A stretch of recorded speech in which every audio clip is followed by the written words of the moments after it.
problem with governments. They are hardwired to anybody who's coming to them and saying, I need your help, say, I want to help you. Let me just write a check and your help. It's their predisposition to spend money that's not there. As an individual, you should not be thinking that your retirement income is safe because it's being managed by the government. You should take steps and say, how is it being run? And you should be very active in the running of that money. In August of 2007, we had the subprime financial crisis that was driven by the housing market in the United States. And to me, it triggered all sorts of other events in the financial markets, one of them being that many banks looked like they were going to fail. And so, to me, that was a brand new situation. In the past, when the stock market corrected, you could take your money out of the stock market. You're probably recognizing a loss, but you have some money left over, and you'd put it in a bank. This time, the banks that you were going to put your money in were suspect, because it looked like the entire financial system could come crashing down. And the question became, where and how do I store my money? How do I protect it? I don't care about yield now. I just want to protect my capital. And when I looked at that, this is the first time that all the banks were suspect. I said, well, where can I put my money now? And Treasury bill yields in the United States and Canada,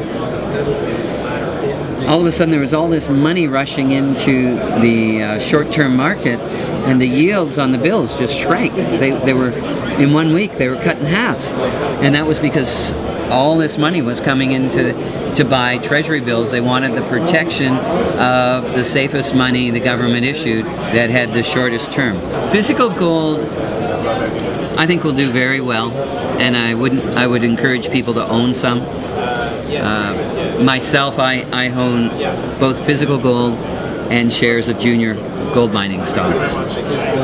It's I think the seniors, they'll pay a dividend and they'll participate with the gold price, but they won't run as dramatically as some of the juniors. I like them because, from my point of view, they offer higher upside potential than the senior gold stocks. In a good one, you can get 5, 10, and more times on your money. I invested in U.S. gold first when I left Goldcorp, and then there were a couple of other companies. Minera Andes was one, Rubicon was another, minerals, and VG Gold was through another company called Lexum, which I own 49% of. We became the largest shareholder of VG Gold. And VG Gold was needing some money, and it looked like they were going to have to pay very high rates to raise money.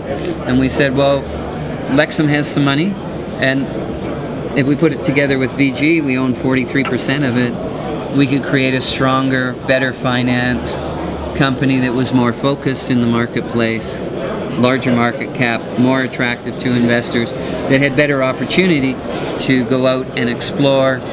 And they're in a very prolific area for gold in Canada. In fact, they're in the Timmins camp, which is the largest gold Timmins district of Ontario, which is the largest gold producing area in Canada. In 2008, there were some companies I had investments in, and they were below my cost, and I took the opportunity to take some losses and reduce my taxes. I cleaned up my portfolio. My principal holdings are U.S. Gold, Minera Andes, Lexum, VG, and gold bullion and silver bullion. I think it's very important for management of a company to own a lot of shares of the company. It makes them focus on what, to me, is the most important aspect of the company, and that is the value per share. What you can see in the larger companies, Goldcorp, Barrick, is that they will go out and buy growth. They'll pay 30+% premiums repeatedly to get their growth, to go from one size of production to another. Barrick has tripled its annual production through acquisitions. So if you looked at that, in From 1985 to 1994, grew at a compound annual growth rate, its share price, of 59%. In the last 15 years, from 1995 to now, its compound annual growth rate has been 3%. So, what they went out and they paid big premiums to buy their companies, and that has the impact of reducing the value per share. And it's the per share number that, to me as a shareholder and as your investors, that should be the most important thing that investors look at. I'm buying shares in that company because I want the shares to go up. I don't want them to go down. I don't want them to stay where they are. It might correct a couple of $100 an ounce, maybe more. The trend is up, and it's a long-term trend, so it's going to go up and down in that range. If you have investors that want to get exposure to gold, they might look at timing their investment to not put all their money in at once, do it over a period of time, maybe over a period of 6 or 12 months, because it will have corrections. There is a seasonality or a seasonal fluctuation in the price of gold, so you could, buying in the summer is not a bad time, buying in often April, May, it weakens. My interest in gold I can credit to my father. He, in the mid-60s, became very interested in gold. He was an investment dealer, and he put all of his clients into gold bullion and South African gold mining shares. At that time, gold was $35 an ounce, and the South African gold shares were yielding anywhere from 10 to 18%.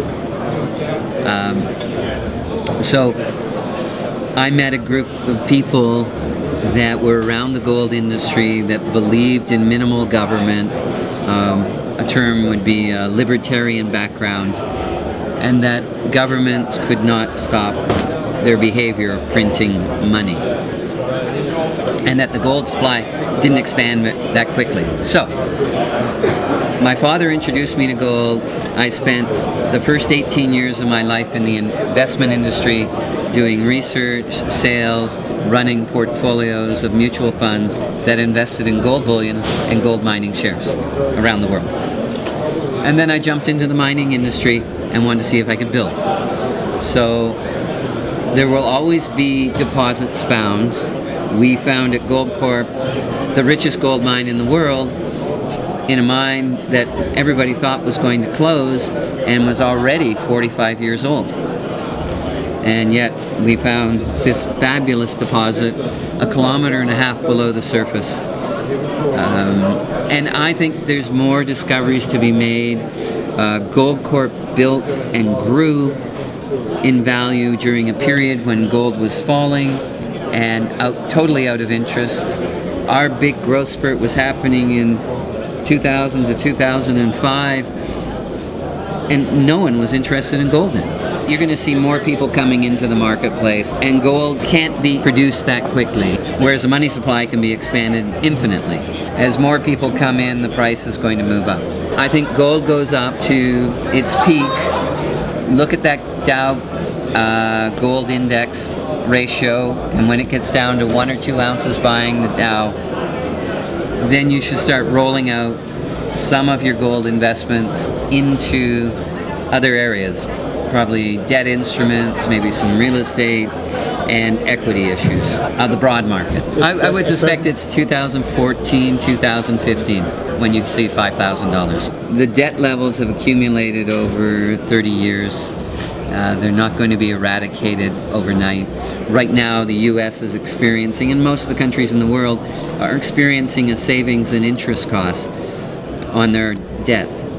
But if most of their debt is becoming shorter and shorter term, which puts them in a very nasty position if interest rates turn up, because then the cost becomes that much larger, and other programs will have to be sacrificed to service the debt.